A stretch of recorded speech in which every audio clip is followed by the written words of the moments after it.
अगर आप भी चाहते हैं कि RBS म्यूजिक का ऑडियो वीडियो सबसे पहले आप तक पहुंचे, तो लाल बटन को दबाकर हमारे चैनल को सब्सक्राइब करें और बेल आइकन को दबाना ना भूलें।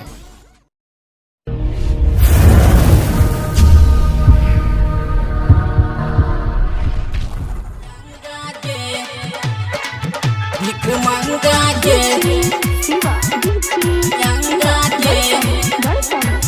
भिख मांगा के Angika express Rimjhim recording studio Simri Bakhtiyarpur. Darbhanga में भाई बाप तोहर बनल छौ भिख मांगा गे। हमारा घर में आबि के मौगी मारै छी तंगा गे। हमारा घर में आबि के मौगी मारै छी तंगा गे। फाटल चीटल पहिनै छलौ भाई बाप तोहर अंगा गे। फाटल चीटल पहिनै छली Angika express Rimjhim recording studio Simri Bakhtiyarpur. भिख मांगा के अंगा गे।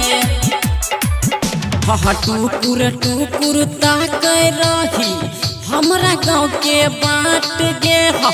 हमरा गाँव के बाट गे। कहिया जइबै दुल्हा कानू खइबै भरि पेट भात गे। खइबै भरि पेट भात गे। छोटका दादा तोहर छलौ गाँव में केला पंगा गे। दरभंगा में भाई बाप तोहर भिख मांगा गे भिख मांगा गे। Angika express Rimjhim recording studio Simri Bakhtiyarpur. Pashupati writer कहै छौ राखे तो लिहाज गे हेगे। राखे तो लिहाज गे। बेसी नहीं तुई गरम कारे प्रमोद के मियाँ जगे हेगे। प्रमोद के मियाँ जगे।